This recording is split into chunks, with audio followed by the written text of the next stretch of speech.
News, सच जरूरी है। नमस्कार दर्शकों, मैं शिबा शेख और आप देख रहे हैं MNS न्यूज। स्वागत है आपका देश की खबरों में। आइए नजर डालते हैं हेडलाइंस की ओर। पारस अस्पताल में पैरोल कैदी की हत्या। मोहन यादव बोले, भारत स्पेन भाई।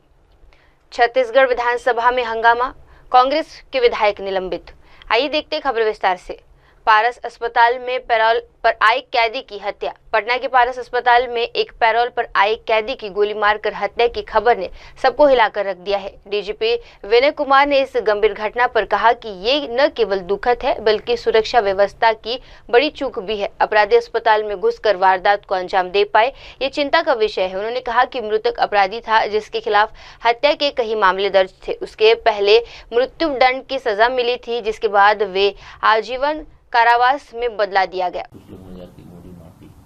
हाँ, ये बड़ी दुखद घटना है क्योंकि पारस जो एक काफ़ी प्रसिद्ध अस्पताल है पटना का, उसके एकदम हॉस्पिटल के अंदर हुआ है। पारस की अपनी भी सुरक्षा व्यवस्था है, उसको पूरा लांघते हुए और अपराध कर्मी उसके अंदर गए हैं और अंदर जाकर के घटना को कारित की है। ये एक चिंता का विषय है। इस संबंध में हम लोग पारस की सुरक्षा व्यवस्था का भी जायजा लेंगे कि क्यों ऐसा हुआ, कौन लोग ड्यूटी पर थे और पारस जो प्रबंधन है उसका ध्यान आकृष्ट करेंगे। जो मृतक हैं वो पूर्व में काफ़ी दुर्दांत अपराध कर्मी रहे हैं और इनका बक्सर में आतंक था। इनके विरुद्ध दर्जनों हत्या के कांड हैं। हत्या के कांड में ये सजा याफ्ता भी हैं। फांसी की सजा इनको हुई थी जो बाद में अपील में वो आजीवन कारावास में कन्वर्ट हो गई थी।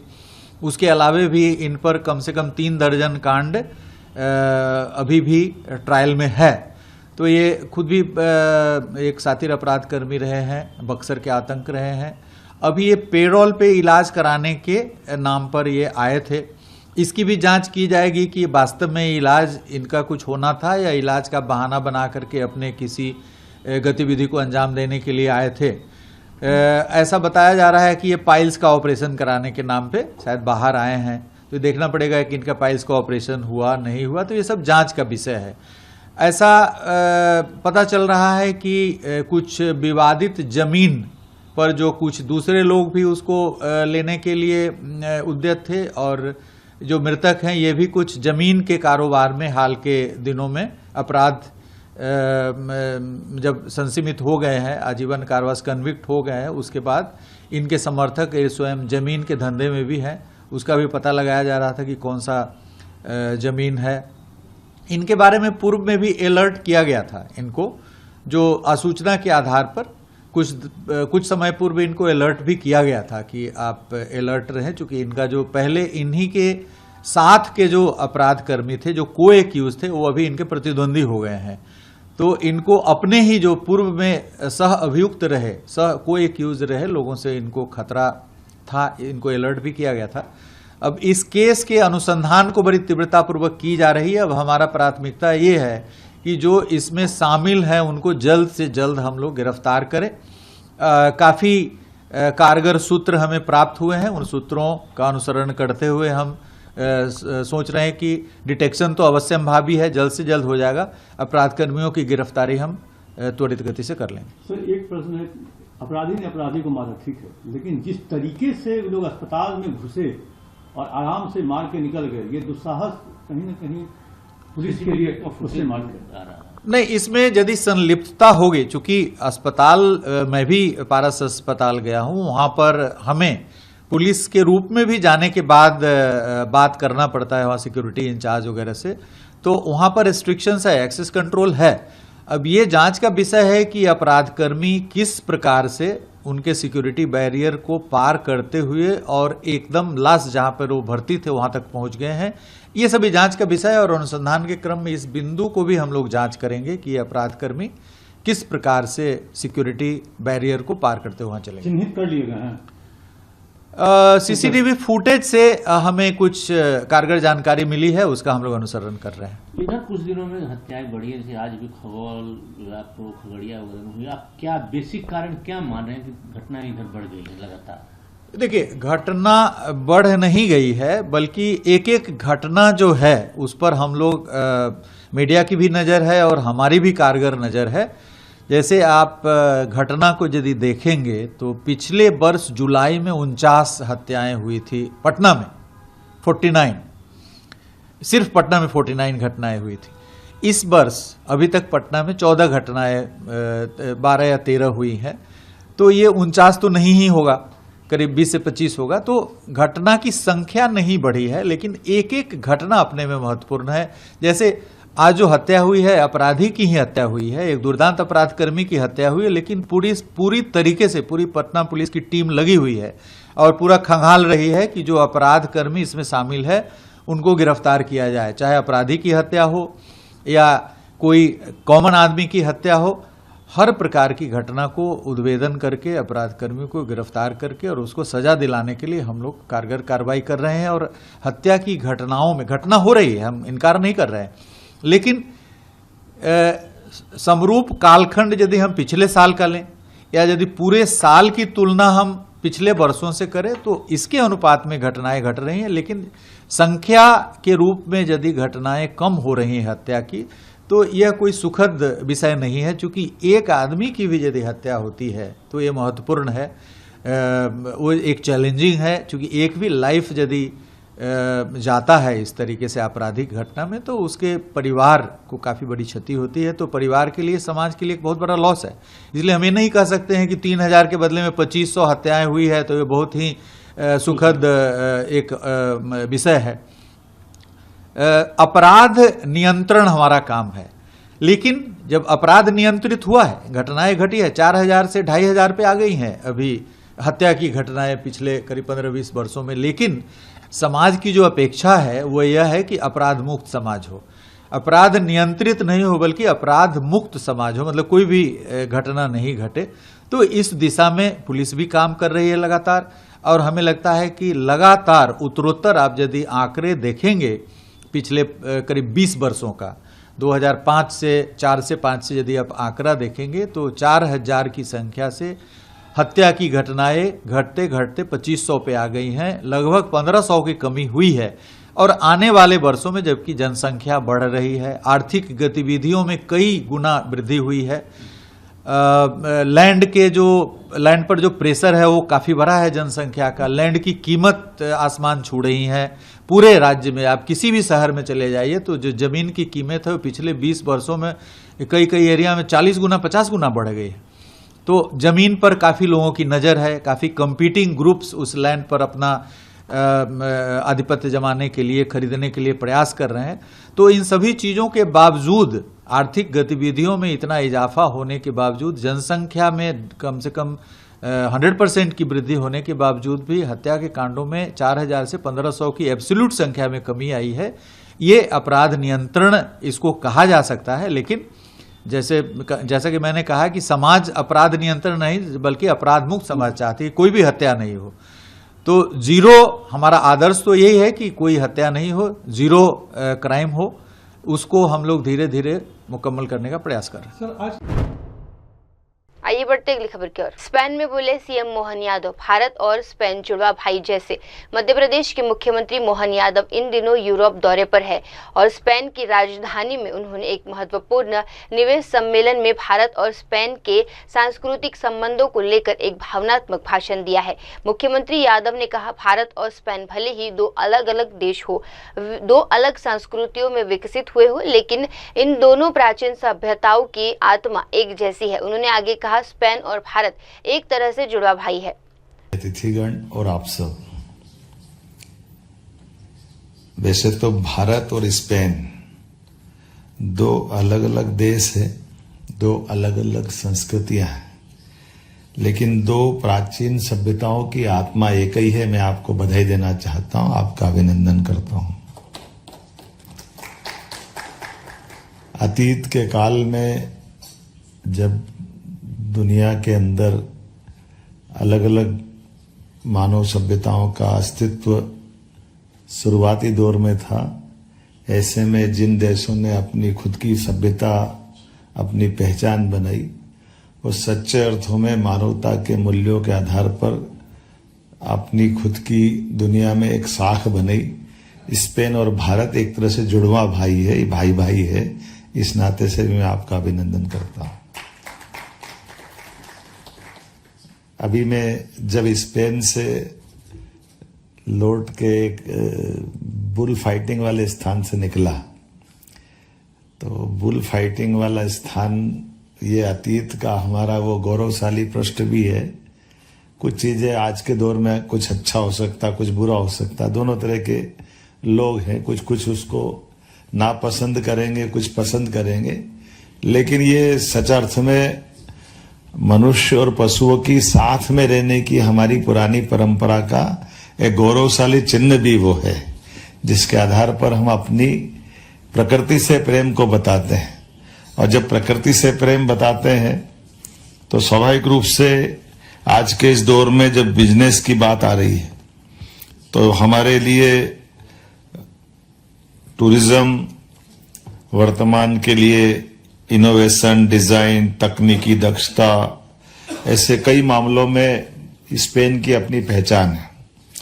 लेकिन स्केल अप और बड़े पैमाने पर उसको लागू करने की ताकत अगर कोई रखता है तो मध्य प्रदेश रखता ही। आपके साथ हमारे संबंध की गंभीरता भी बताता है और उसके आधार पर हम आप मिलकर के हमारे अपने अपने क्षेत्र में दोनों देशों के संबंधों को मजबूत भी कर सकते हैं।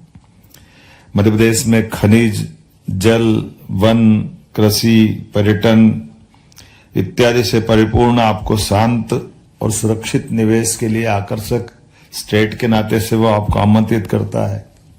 हमारे काबिल अफसरों ने सब अलग अलग प्रकार से उसकी विशेषताओं को बताया भी है।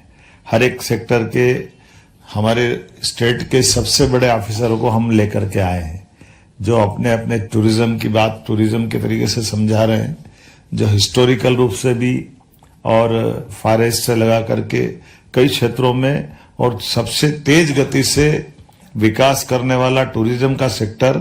मुझे इस बात का गर्व है, अगर पूरे देश का आंकड़ा देखे तो मध्य प्रदेश उसमें हाईएस्ट पे आता है। मुझे इस बात की प्रसन्नता है और उसी नाते से बड़े पैमाने पर अपने स्पेन में भी इस बात की संभावना है कि हाँ, आप हमारे साथ जुड़िए और खास करके एफडीआई को बढ़ावा देने के लिए टेक्नोलॉजी ट्रांसफर और एक्सपोर्ट फ्रेट सब्सिडी इत्यादि कई प्रकार की मुझे यह गारंटी पक्की है कि कोई और राज्य इतने प्रकार की छूट व्यापारियों को इस प्रकार से नहीं दे सकता जो मध्य प्रदेश ने देने का साहस किया है।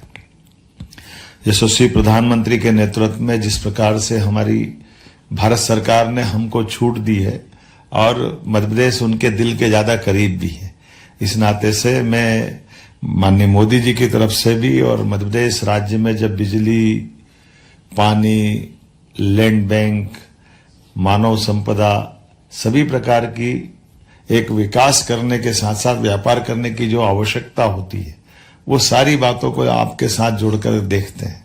तो मैं इस तरह से बोल सकता हूं कि आज इस पूरी बिजनेस मीटिंग में जिस दृष्टि से मंच से बात हुई है उतनी गंभीरता से आपने सबने भी सुना है। और जब आज मैं आपसे बात कर रहा हूं तो थोड़ी देर पहले हम खेल के लिए भी फुटबॉल के अंदर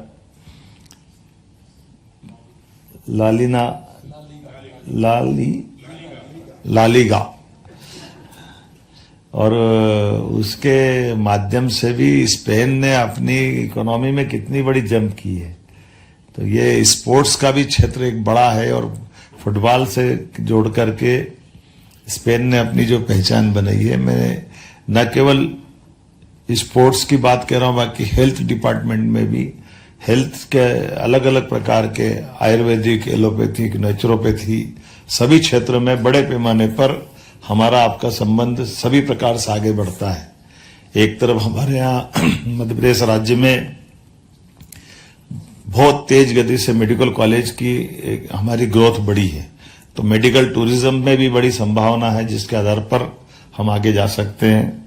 आज के इस अवसर पर भारत स्पेन के परस्पर संबंधों को आर्थिक रूप से विश्वास के आधार पर जब बढ़ाने की तरफ जा रहे हैं तो भारत के साथ स्पेन का छठा सबसे बड़ा व्यापारिक साझेदार के नाते से हमारा जो व्यापार है, जो आंकड़ा बताया है 9.32 बिलियन डॉलर का, ये आंकड़ा कम नहीं है, ये अपने आप में बड़ा आंकड़ा है।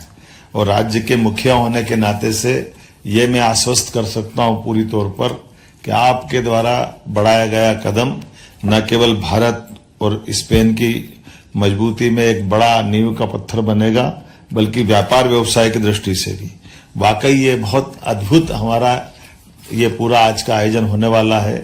मध्य प्रदेश की दृष्टि से देखें तो संपन्न और शांत प्रदेश, जिसको परमात्मा ने विशेष कृपा के आधार पर बहुत सारी खूबसूरतियां दी है, बहुत सारी अच्छाइयां दी है।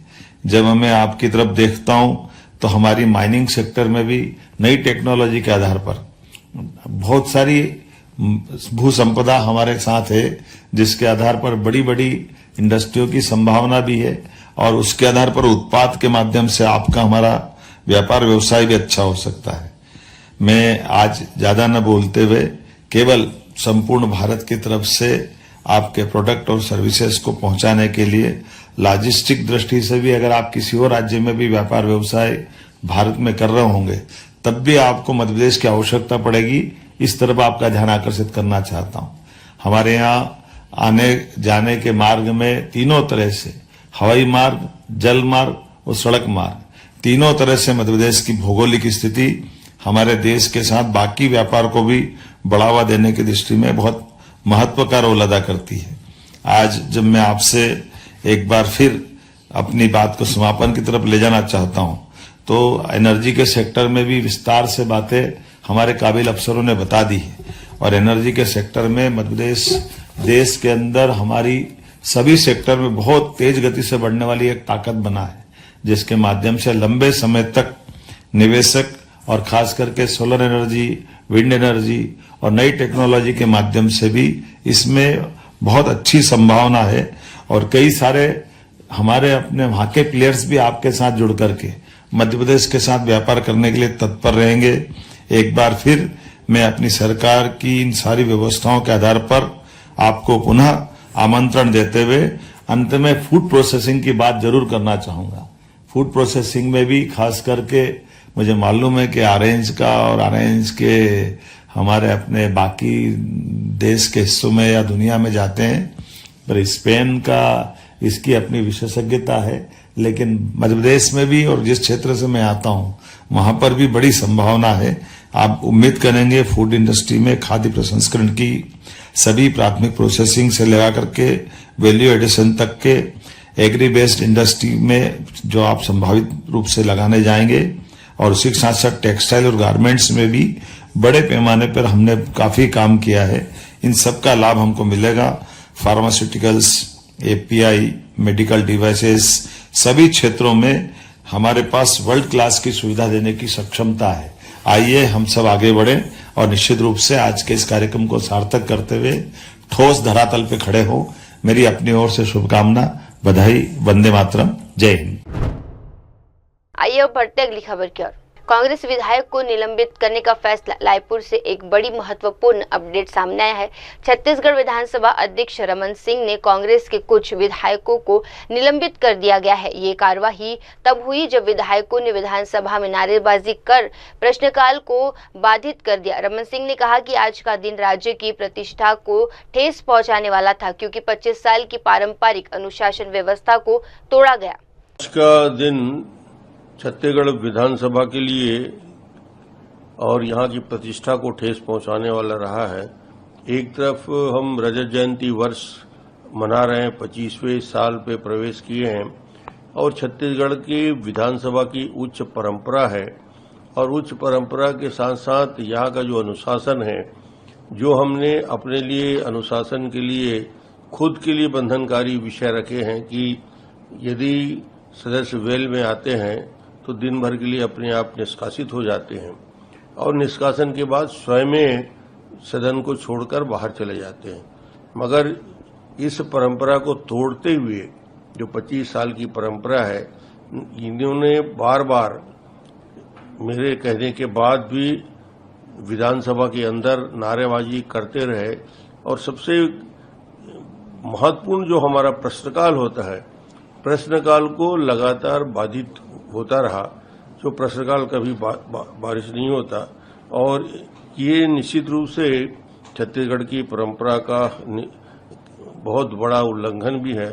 मुझे लगता है कि इस पूरी प्रक्रिया में एक बार, दो बार और तीन बार मेरे बोलने के बाद भी वो विधानसभा के कक्ष से बाहर नहीं गए, तो मुझे अत्यंत खेद के साथ प्रश्नकाल की प्रक्रिया को स्थगित करना पड़ा और जो बाधित किया गया तो इन्हें दिन भर के लिए आज के विधानसभा की कार्रवाई से बाहर रखने का निर्णय लिया और मुझे लगता है कि ये निलंबन की अवधि आज शाम तक के लिए निर्धारित किया है और उम्मीद करता हूं कि आने वाले समय हम छत्तीसगढ़ की उस परंपरा को जीवित रखने के लिए हम सब मिलकर प्रयास करेंगे। सर, आज छत्तीसगढ़ को एक नेशनल अवार्ड भी मिला है सर क्लीननेस में। छत्तीसगढ़ के लिए गौरवशाली दिन रहा है जब छत्तीसगढ़ को माननीय राष्ट्रपति महोदय के द्वारा स्वच्छता का राष्ट्रीय पुरस्कार मिला है और ये जो सर्वेक्षण स्वच्छता का हुआ है 2024 का, उसमें राष्ट्रीय पुरस्कार में रायपुर, बिलासपुर, अंबिकापुर, कुम्हारी, बिल्हा, पाटन और विश्रामपुर इन 7 नगरीय निकाय को राष्ट्रपति द्रौपदी मुर्मू जी द्वारा सम्मानित आज करेंगी और रायपुर को मिलेनियम अवार्ड मिला है। रायपुर नगर निगम को स्वच्छता के क्षेत्र में राज्य स्तर में बेहतरीन कार्य के लिए केंद्रीय आवास एवं शहरी कार्य मंत्रालय द्वारा मिनिस्ट्रियल अवार्ड दिया गया है। इसके अलावा बिलासपुर, कुम्हारी, बिल्हा को प्रेसिडेंट्स अवार्ड से नवाजा गया है। बिलासपुर को 3 से 10 लाख रुपया वाले 3 से 10 लाख की आबादी वाले शहरों की श्रेणी में सम्मान है। कुम्हारी को 20,000 से 50,000 मंझौले शहर और बिल्हा को 20,000 से कम आबादी वाले शहर के रूप में पुरस्कृत किया है। मैं इन्हीं सभी संस्थाओं के अभी हमारे अध्यक्षों को, वहाँ के प्रशासक सबको मैं बधाई देता हूँ। आइए बढ़ते अगली खबर की ओर। दिल्ली के स्कूल को मिला धमकी भरा ईमेल। दिल्ली के रिचमंड ग्लोबल स्कूल में शुक्रवार सुबह उस समय हड़कंप मच गया जब स्कूल प्रशासन को एक धमकी भरा ईमेल प्राप्त हुआ। स्कूल की प्रिंसिपल मित्रा ने जानकारी दी कि ये ईमेल सुबह 10:52 पर आया और 6 मिनट के भीतर यानी 10:58 पर पुलिस कमिश्नर को इसकी सूचना दे दी गई। सिटी में इस तरह की अफवाहें भी हैं तो हम लोग थोड़े अलर्ट है। We are keeping a tap every moment, किसी भी तरह के मैसेजेस पे हम टैप रख रहे हैं। सो ये 10:52 पे हमें मिले थे एंड ऑलमोस्ट 10:58 में हमने कमिश्नर और पुलिस के पास ऑलरेडी मेल कर दिया था एंड उनकी तरफ से भी रिस्पांस में सुबह हमने 112 में भी फ़ोन कर दिया था। सो इमीडिएटली सारे स्क्वाड्स पहुंच गए थे, बॉम्ब स्क्वाड्स वाले आ गए थे, सारी चेकिंग भी हुई है, इवन साइबर वाले भी आ गए थे to check the mail and the origin of the things. Thanks to the administrative department, उन्होंने बहुत ही अच्छे से the moment it is been called they immediately they were alert and they came also. और 5 बजे करीब सब आ गए थे and we cross check each and every corner of our school. और मैं कह सकती हूँ इस समय स्कूल कम्प्लीटली सेफ है, there is nothing to worry about it and everything is under control. Ma'am what about बात करें पेरेंट्स की, तो पेरेंट्स को जब पता चला या आपके द्वारा स्कूल के द्वारा, तो पेरेंट्स क्या डरे हुए हैं, कैसे पेरेंट्स तो डरे हुए नहीं है बिकॉज मैं भी एक पेरेंट हूँ और मैं समझ सकती हूँ पेरेंट्स कैसे सोचते हैं और बच्चों की सेफ्टी हमारा सबसे पहला कंसर्न होता है। So we are taking all measures whatever is required for the safety of the child and definitely अगर ऐसी कोई बात होती तो पेरेंट्स को ही हम बताते हैं और हम वैसा ही कंसर्न शो करते हैं। तो मुझे लगता है this is something some anti social people जो इस तरह की अफवाहें फैला रहे हैं और as a citizen of India we all need to stand together and we need to take care of our children as well as the society and I think my parents are all standing by me. अभी school बिल्कुल safe है और बच्चे पढ़ रहे हैं? Absolutely, आप देख सकते हैं स्कूल इस समय चल रहा है and will ensure at every moment, her step पे हम इंश्योर करेंगे हमारे बच्चे सेफ एंड साउंड रहें। आपका नाम बता दीजिए ma'am. I am doctor Mopali Mitra, principal Richmond global school, Paschim Bihar. बहुत बहुत धन्यवाद, थैंक यू। आइए बढ़ते अगली खबर की ओर। लालू के बाद सबसे ज्यादा जेल में रहे केजरीवाल बोले सिरसा। दिल्ली में मंत्री मनजिंदर सिंह सिरसा ने आम आदमी पार्टी के अरविंद केजरीवाल पर जमकर निशाना साधा है। उन्होंने कहा कि लालू प्रसाद यादव के बाद अरविंद केजरीवाल ऐसे दूसरे मुख्यमंत्री हैं जिन्होंने सबसे ज्यादा समय जेल में बिताया है। सिरसा ने आरोप लगाया कि आम आदमी पार्टी ने दिल्ली को जमकर लूटा है और मीडिया प्रचार में हजारों करोड़ रुपए खर्च अरविंद केजरीवाल ने खुद को ईमानदार दिखाने की कोशिश की है। सतेंद्र जैन भी शामिल है। देखिए, दिल्ली को इतना लूटा गया, जो क्लासरूम 800 रुपए फुट में बनता है उसको 8,500 रुपए फुट में बनाया गया। दिल्ली फेस्टिवल कहा गया करेंगे, फेस्टिवल तो किया नहीं, लेकिन 30 करोड़ रुपया उसके नाम से कहां चले गया, ऐड के नाम पर दिखा दिया, दिखाई नहीं दोबारा। बिजली घोटाला खोलने की बात करी तो पता चला कि 18% इंटरेस्ट से खुद ही 12% बड़ी बड़ी कंपनियों से और 2000 करोड़ रुपए एक एक कंपनी को खुद ही माफ कर दिया। शराब घोटाला देखा तो पता चला कि हजारों करोड़ रुपया अपने दोस्तों को शराब का काम दे दिया। अब जिस केस में ईडी की जांच हो रही है, इससे एक बात बहुत स्पष्ट है कि इतनी करप्शन अरविंद केजरीवाल जी की सोच थी कि मैंने हजारों करोड़ रुपया खर्च करके पेपरों में, अखबारों में, टीवी पे अपनी एक इमेज बना लिया कि मैं ईमानदार हूं। अब मैं कुछ भी लूटूंगा, लोग मुझे ईमानदार ही मानेंगे। और बड़े कॉन्फिडेंस से कहते थे, उनके एमएलए जो उनके से छोड़कर हमारे साथ आए वो बोलते हैं, वो कहते थे कि अरविंद केजरीवाल जी बड़े कॉन्फिडेंस से कहते थे कि अगर मैं सामने भी पैसे उठा के जेब में डालूं सबके सामने, तो भी लोग मुझे कहेंगे ईमानदार है, इसके अपने होंगे। ये उनकी भावना थी, ताकि इसीलिए उन्होंने दोनों हाथों से लूटा। अभी ईडी की इस केस में जांच हो रही। मैंने एक बार कही थी, आज फिर दोहरा दूं, लालू प्रसाद यादव जी के बाद अरविंद केजरीवाल जी सबसे ज्यादा समय जेल में रहने वाले साबका मुख्यमंत्री और उस वक्त के मुख्यमंत्री थे, जब 6 महीने लगा के आए जेल में, तो सबसे लंबा समय जेल में रहने वाले पूर्व मुख्यमंत्री के रूप पर अरविंद केजरीवाल होंगे। एक दूसरी बात, अगले 10 साल उनके इतने घोटाले उन्होंने किए हैं कि अगर रोज के हिसाब से भी ट्रायल शुरू करे तो भी 10 सालों में उनकी ट्रायलें नहीं पूरी हो सकती, जितने उन्होंने हर चीज में घोटाला है। अभी ये सिर्फ दिल्ली के घोटाले हैं, पंजाब के घोटाले अभी अलग से हैं। उनके ऊपर जब कार्रवाई होगी, किस तरह से बेकसूर लोगों को मारा जा रहा है, किस तरह से एक्सटॉर्शन की जा रही है, पैसे की एक्सटॉर्शन बिजनेसमैन से करते हैं, फिर उन लोगों को जो नहीं देते तो मरवाते हैं, और फिर जिनसे मरवाते हैं फिर उनका भी इनकाउंटर कर देते हैं। जब इनकी सीबीआई जांच होगी तो बहुत सारी चीजें और भी पड़ते निकल के आएंगी। पंजाब को अब उन्होंने लूटने का अड्डा बना रखा है। आजकल सारी आम आदमी पार्टी की लुटेरों की फौज जो है वो पंजाब में डेरे लगाई हुई है, लेकिन वो एक बात भूल गए हैं कि दिल्ली के लूटने का आपको हिसाब देना पड़ रहा है, तो पंजाब को लूटने का भी हिसाब तो देना ही पड़ेगा। आइए बढ़ते अगली खबर की ओर। बिहार में अपराध पर चुप रहे तो ये बेईमानी होगी, मनोज झा बोले। राज्य सांसद मनोज झा ने प्रधानमंत्री नरेंद्र मोदी के आज के बिहार दौरे को लेकर तीखी प्रतिक्रिया दी। उन्होंने साफ कहा कि अगर प्रधानमंत्री मोदी बिहार में बढ़ते अपराध और कानून व्यवस्था की स्थिति पर बात नहीं करते हैं तो ये एक तरफ की बेईमानी मानी जाएगी। मनोज झा ने कहा कि आज जब राज्य में हत्या, लूट और बलात्कार जैसे अपराध बढ़ रहे हैं तो प्रधानमंत्री की चुप्पी पर चिंता की बात है। राजा हैं क्या? ये सौगात की जुबान क्या बोली जा रही है? लोकतंत्र में प्रधानमंत्री हैं, सौगात नहीं हुआ करता है, हक है, और वही हक चाहिए जो गुजरात को मिलता है। ये नहीं कि पूंजी गुजरात में और ट्रेन यहाँ, कि गरीब मजदूर यहाँ से ट्रेन से जाए। ये रवायत बदल दीजिए प्रधानमंत्री जी। श्रमिक गुजरात का, पूंजी बिहार में, ये चाहिए। और हाँ, आज जब आ रहे हैं तो मोतिहारी चीनी मिल की चाय नहीं बोलूंगा, लेकिन ये कहूंगा कि बिहार में बीते 4 दिनों में जो अपराध की घटनाएं हुई हैं, वो अपराध की घटनाएं आपको सिग्नल दे रही हैं। पिछली बार आप आए थे तो बोरिंग रोड पे गोलियां चली थी, आज आप आ रहे हैं तो सासाराम में एक घटना भी हुई है, और कल पारस अस्पताल में डरावनी फिल्म की तरह का दृश्य है। आप अलग अलग राज्यों में फैक्ट फाइंडिंग टीम भेजते हैं जहां आपका शासन नहीं है, तो क्या बिहार में फैक्ट फाइंडिंग टीम नहीं चाहिए प्रधानमंत्री जी? अपने मुख से, श्री मुख से आज बिहार के क्राइम सिचुएशन पर प्रधानमंत्री जी अगर आप नहीं बोलते हैं तो ये डिसऑनेस्टी की श्रेणी में जाएगा, बेईमानी की श्रेणी में जाएगा, ईमानदारी का अभाव प्रदर्शित करेगा आपके मनसा वाचा कर्म। आइए बढ़ते अगली खबर की ओर। गुजरात कांग्रेस को नया अध्यक्ष मिला, बोले अमित छाबड़ा।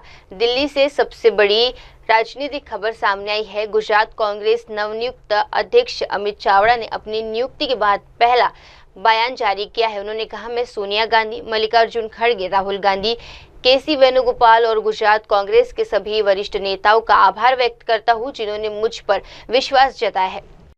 मैं सबसे पहले तो हमारे नेतृत्व, हमारे आदरणीय नेता आदरणीय सोनिया जी, कांग्रेस प्रेसिडेंट आदरणीय खड़गे साहब, हम सबके नेता, जन नेता, न्याय योद्धा, विपक्ष के नेता राहुल गांधी जी, संगठन महासचिव आदरणीय वेणुगोपाल जी, हमारे प्रभारी मुकुल वासनिक और सभी गुजरात के लीडर्स का मैं आभारी हूं कि मेरे पे विश्वास करके मुझे कांग्रेस अध्यक्ष की जिम्मेदारी दी है। गुजरात एक ऐसा प्रदेश है जहां से गांधी सरदार ने पूरे देश को आजादी की लड़ाई का नेतृत्व भी दिया और रास्ता भी दिखाया। और जिस तरीके से अभी गुजरात के हालात है, आप सब ने देखा होगा कि भाजपा के भ्रष्टाचार और कमीशन राज की वजह से पुल टूट रहे, लोग मर रहे। ये खाली पुल नहीं टूट रहे, लोगों का जो विश्वास सरकार के प्रति था वो टूट चुका है। गुजरात के लोग आज महंगाई से परेशान है, युवा बेरोजगारी से परेशान है, व्यापारी धंधा रोजगार में जो सरकार की कन्नड़गत हो रही है उससे परेशान है, किसान परेशान है, महिला परेशान है, लॉ एंड ऑर्डर की सिचुएशन बदतर है। इन सभी इश्यू को लेके हम पब्लिक के बीच जाएंगे और सबसे पहले हमारी प्रायोरिटी रहेगी कि हमारे नेता राहुल गांधी जी ने जो संगठन सृजन अभियान की शुरुआत गुजरात से की है, हम बूथ से लेके प्रदेश का संगठन मजबूत करने की वो हमारी पहली प्रायोरिटी होगी। पहले संगठन मजबूत करेंगे, लोगों के बीच जाएंगे, लोगों के जो इश्यूज है उसको बढ़ चढ़ के उठा के वो लड़ाई का नेतृत्व कांग्रेस का कार्यकर्ता देगा। राहुल जी ने जो गुजरात के लोगों की तकलीफ है, समस्या है, जो अन्याय हो रहा है, उसके लिए जो गुजरात के लोगों को लड़ाई में सहयोग देने का, नेतृत्व देने का जो उनको हौसला दिया है उसको हम आगे बढ़ाएंगे।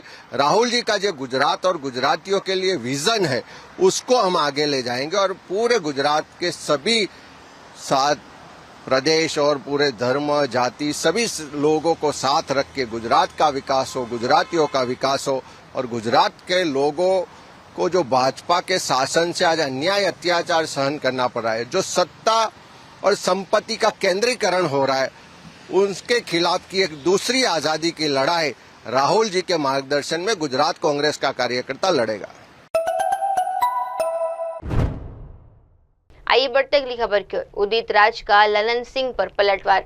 दिल्ली में राजनीतिक बयानबाजी का पारा चढ़ा हुआ है। कांग्रेस प्रवक्ता डॉक्टर उदित राज ने केंद्रीय मंत्री राजीव रंजन उर्फ ललन सिंह के मटन भोजन को लेकर तीखा बयान बोला है। उदित राज ने कहा, जब तेजस्वी यादव मछली खाने की बात करते हैं तो समाज में बवाल मच जाता है, लेकिन ललन सिंह बाकायदा मटन भोजन आयोजित किया और उस पर कोई सवाल नहीं उठा।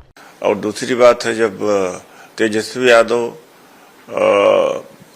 फिश का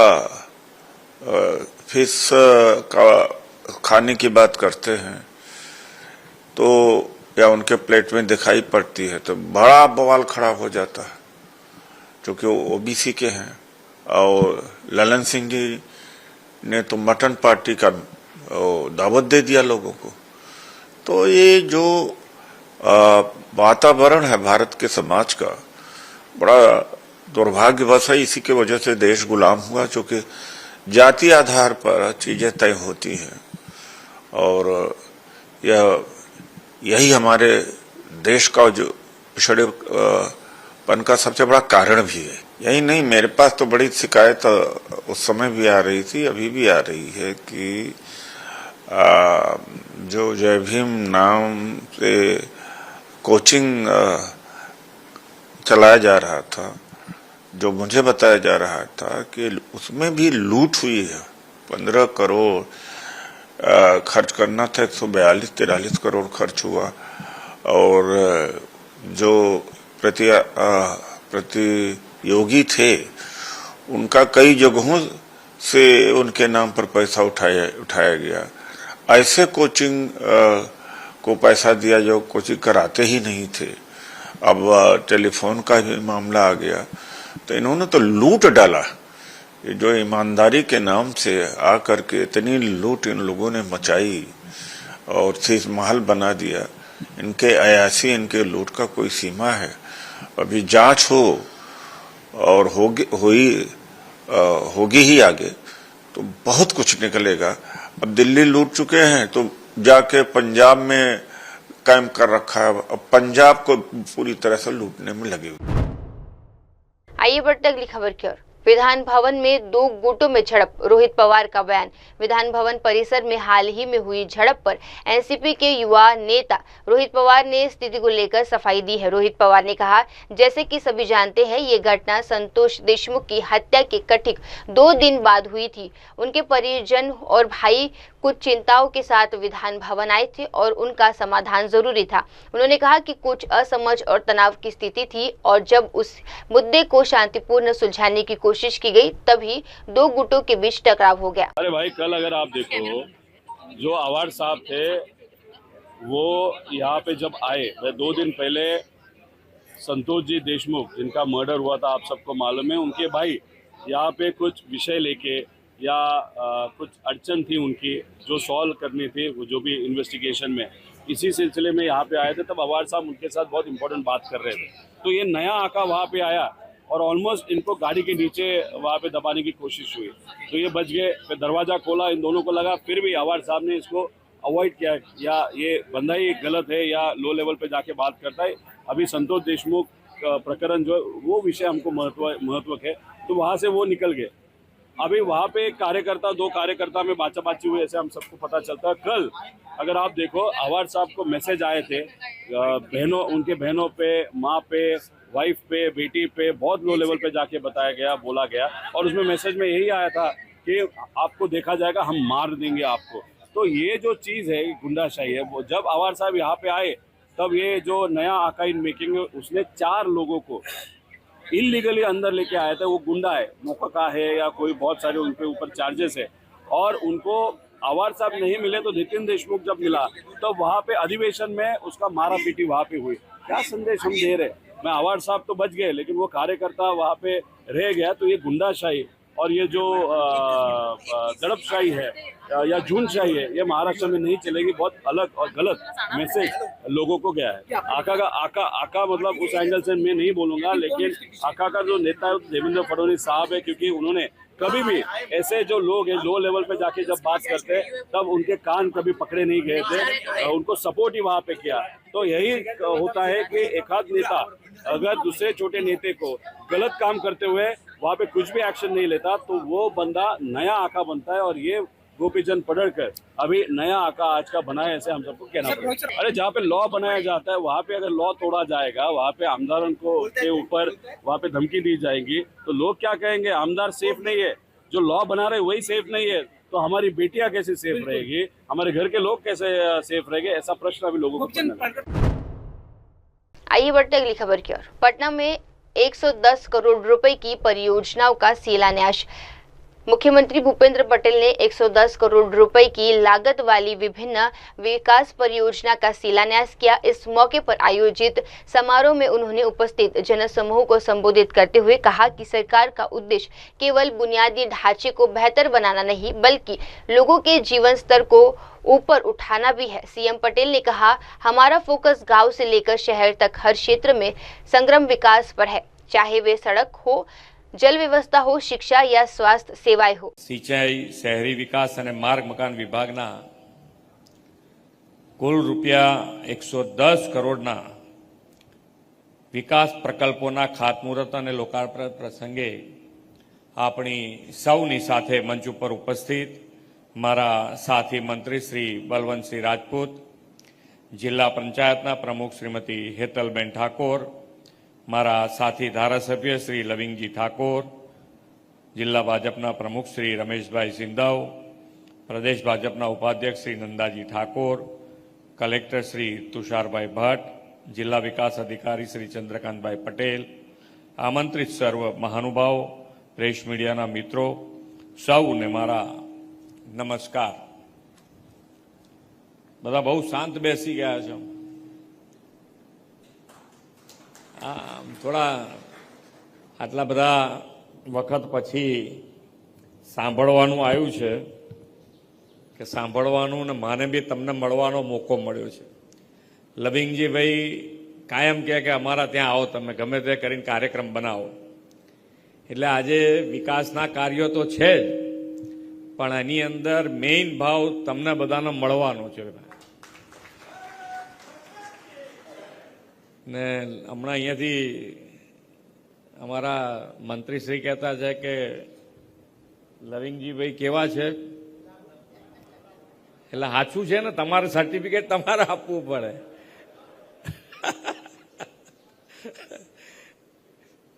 આમાં શું છે કે માણસનો અનુભવ બે બાજુ હોય, ઘણાને સારું લાગે ને ઘણાને ખરાબે લાગે. આમાં અમે કરે, કોઈક આમાં અમે કરે, પણ સામે બેઠા છે એટલે જોઈને કરજો જે કરો એ.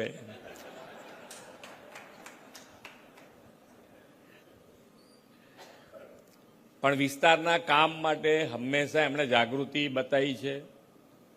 એમની કામ કરાવવાની પદ્ધતિ બહુ સારી છે. ગમે તેમ કરીને આપણી જોડે હા પડાય છૂટકો કરે.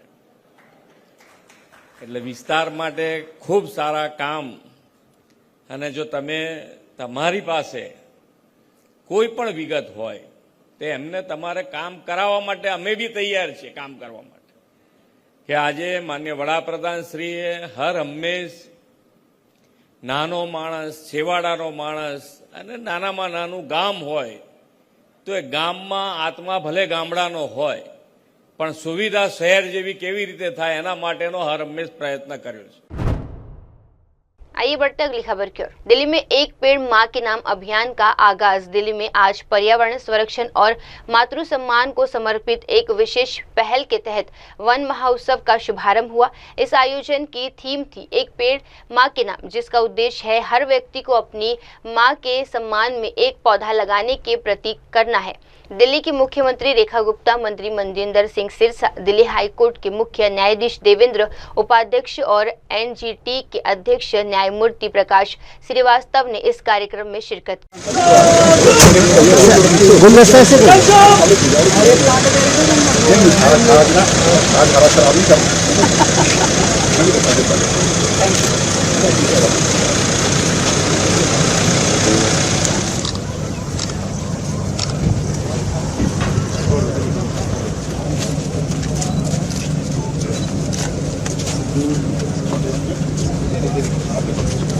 ऐसे दे दीजिए।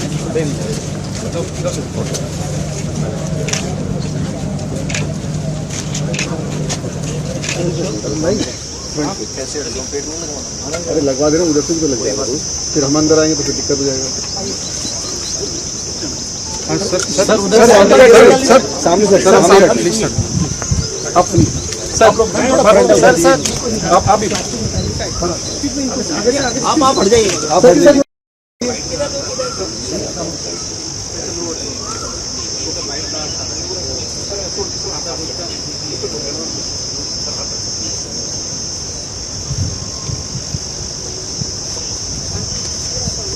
कैमरा पीछे करेगा कौन है भाई? ब्लैक शर्ट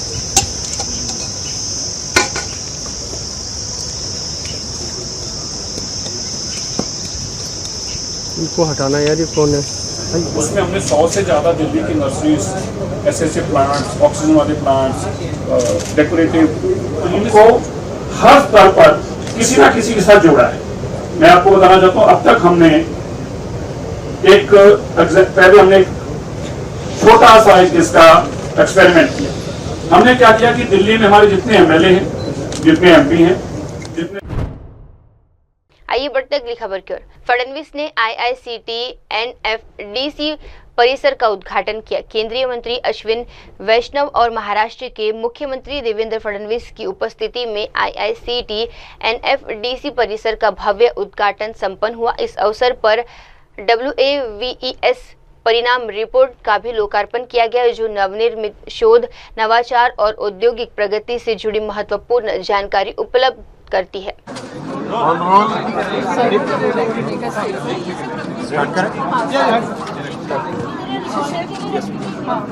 सर आज आयआयसीटीचं नवं कॅम्पस उद्घाटन झालेलं आहे मुंबईत तुषार कितना महत्वपूर्ण आईआईसीटी का कैंपस हो गया कि क्रिएटिव इंडस्ट्री के लिए जो आज हुआ है। भारत में जो क्रिएटिव इंडस्ट्री है, क्रिएटर्स इकोनॉमी है, इसमें एक नया आयाम आज जुड़ा है। आईआईसीटी का कैंपस मुंबई में आज आरंभ हुआ है। माननीय प्रधानमंत्री श्री नरेंद्र मोदी जी ने मुंबई जो कि एंटरटेनमेंट कैपिटल है, जो क्रिएटिव इकोनॉमी का एक बहुत बड़ा हब है, ग्लोबल हब है।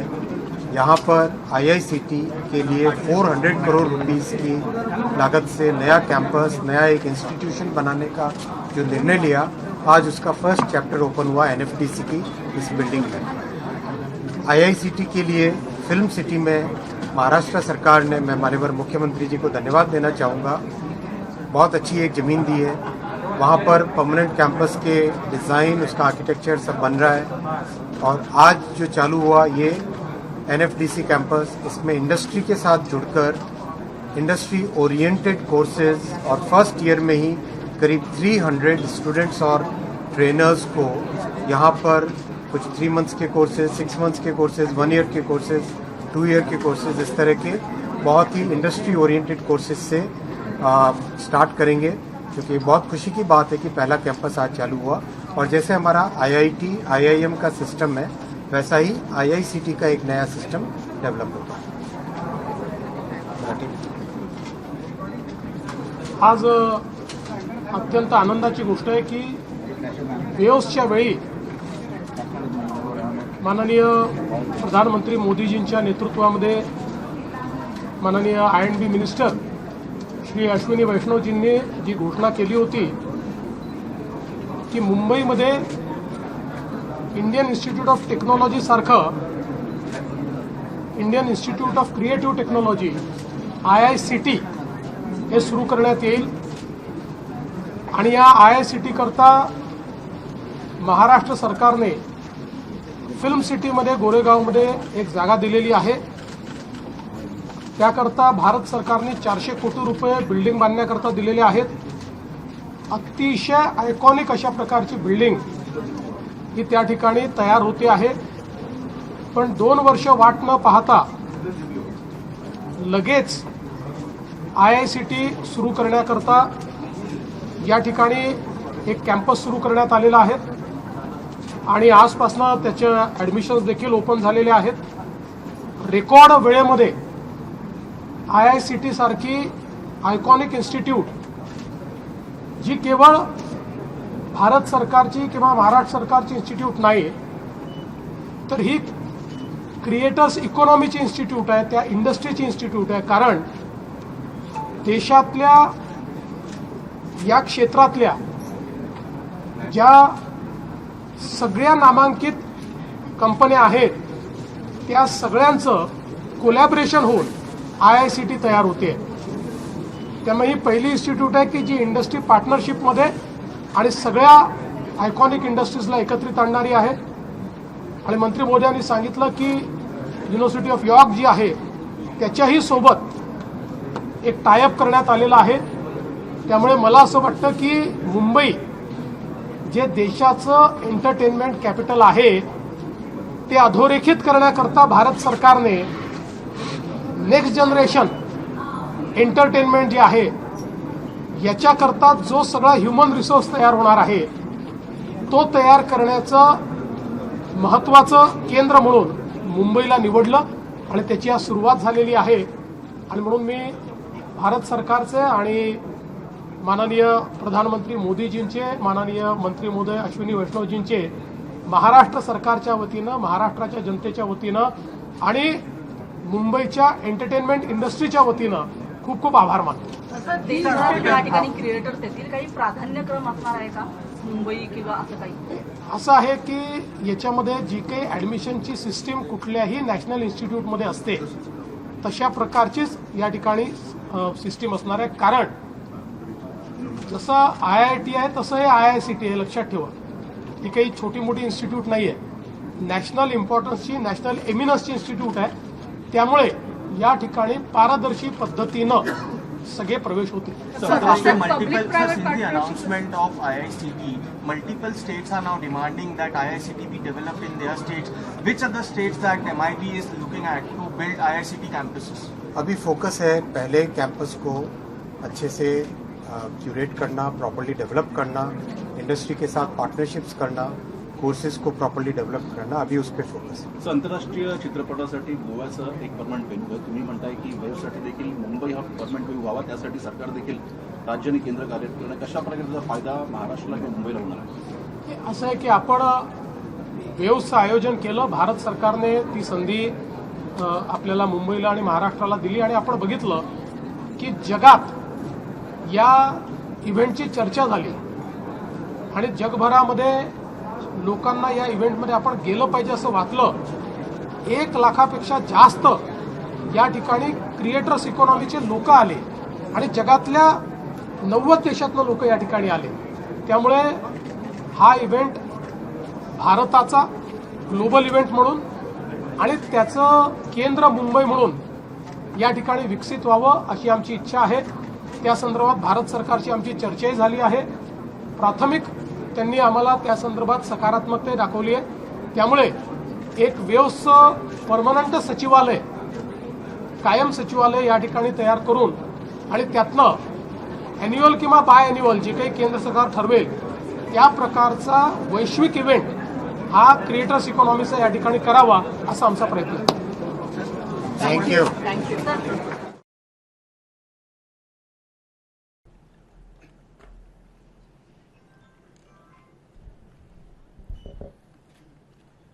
आज के इस बहुत ही महत्वपूर्ण कार्यक्रम में हमारे बीच उपस्थित भारत सरकार के रेलवे और इंफॉर्मेशन एंड ब्रॉडकास्टिंग मिनिस्टर आदरणीय श्री अश्विनी वैष्णव जी, मेरे साथी महाराष्ट्र के आईटी और कल्चर मिनिस्टर श्री आशीष शेलार जी, सेक्रेटरी INB श्री संजय जाजू जी, chief secretary Maharashtra Shri Rajesh Kumar ji, additional chief secretary विकास खारगे जी, श्री साकेत मिश्रा जी, श्री प्रसून जोशी जी, श्री शेखर कपूर जी, यहाँ उपस्थित सभी महानुभाव,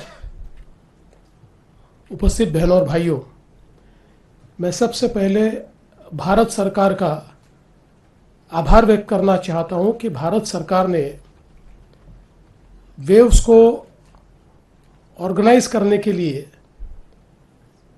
महाराष्ट्र को चुना, मुंबई को चुना, क्योंकि हम सब लोग जानते हैं कि मुंबई ये देश का एंटरटेनमेंट कैपिटल भी है. और जैसा कि हम सब ने देखा कि आदरणीय प्रधानमंत्री जी ने यहीं एक कार्यक्रम में ये मंशा जाहिर की थी कि एक ग्लोबल इवेंट इंडिया होस्ट करे जो क्रिएटिव इकोनॉमी को एक नई दिशा दे. और मुझे बहुत खुशी है कि भारत सरकार के साथ महाराष्ट्र सरकार ने उसे बहुत ही यशस्विता के साथ मुंबई में संपन्न किया और उसकी एक वैश्विक गूंज भी हम लोग सुन रहे हैं.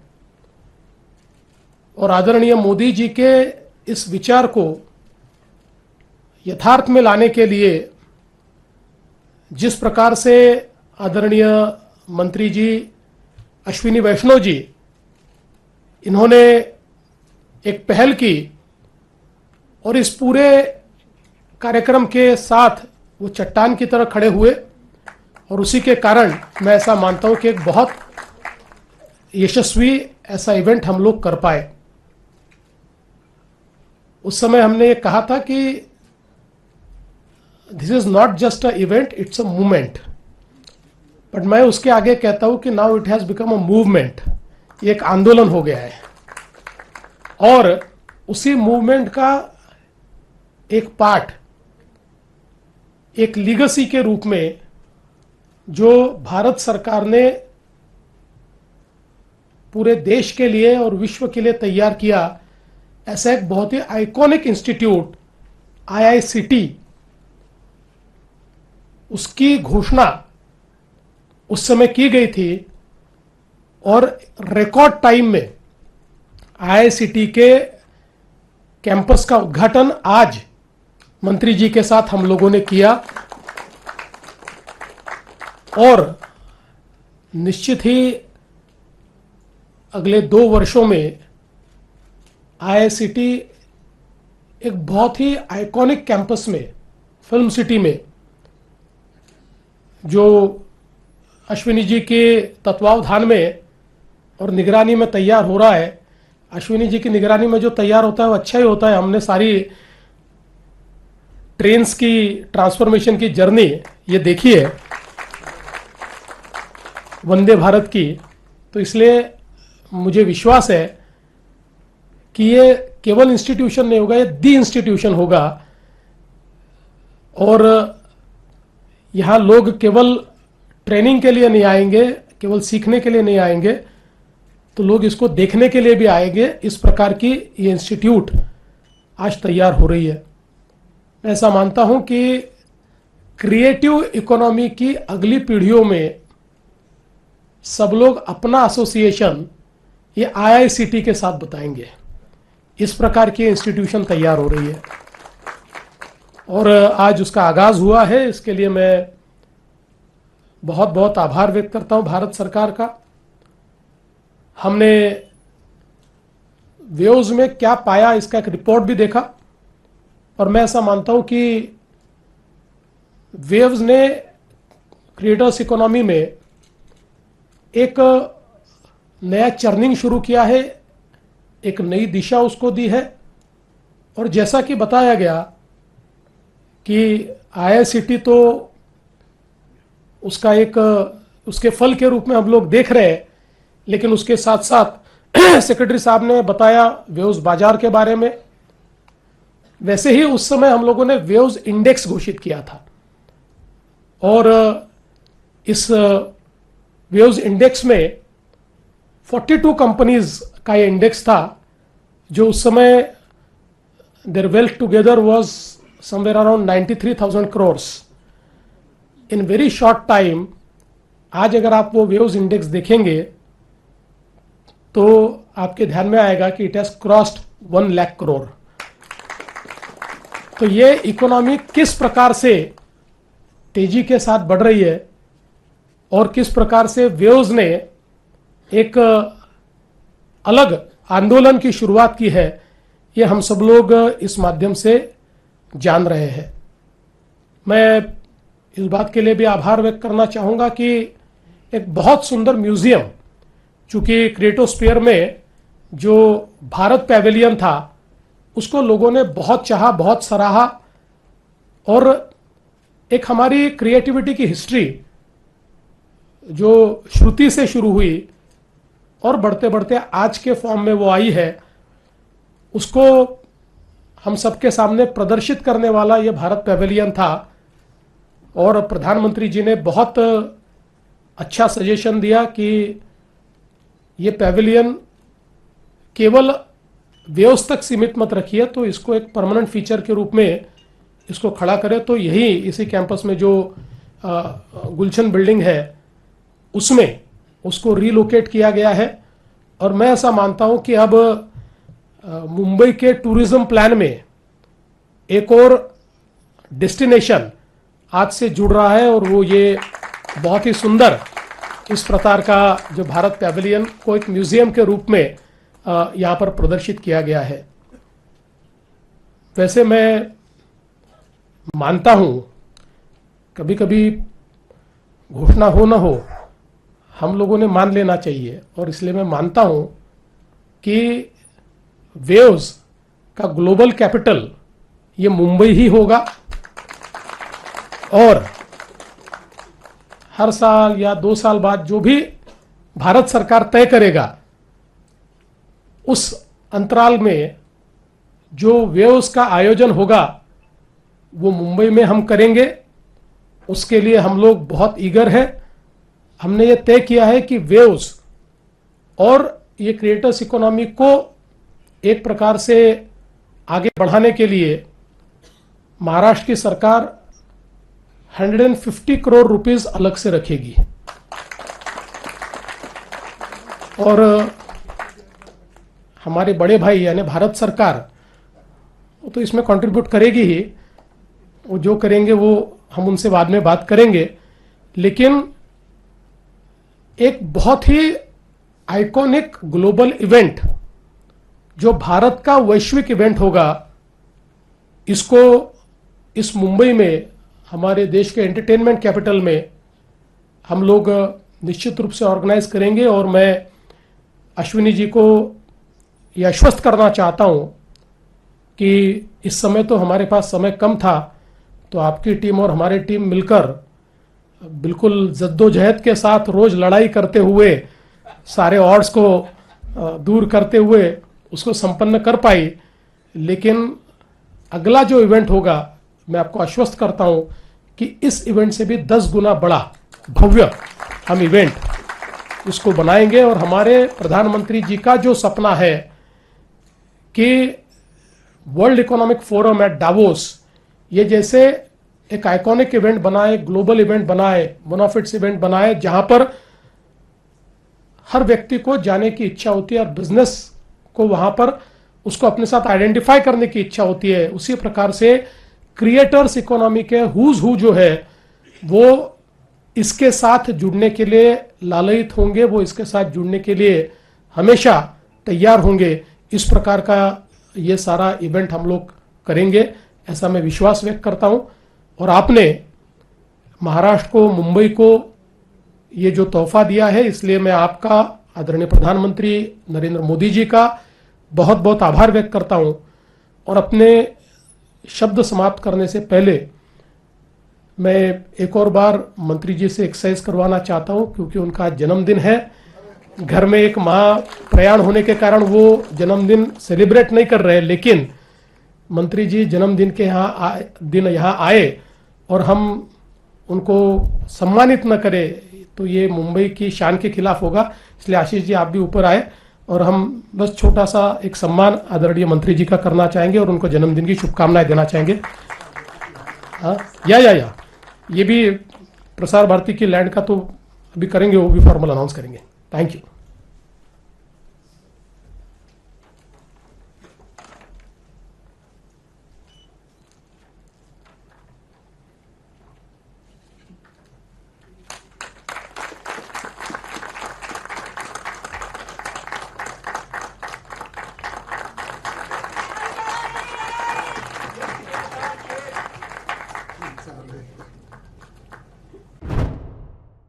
अब वक्त हो चला है दर्शकों छोटे से ब्रेक का। ब्रेक के बाद भी जुड़े रहिए, देखते रहिए देश और दुनिया की तमाम बड़ी खबरें MNS न्यूज टीवी पर। धन्यवाद।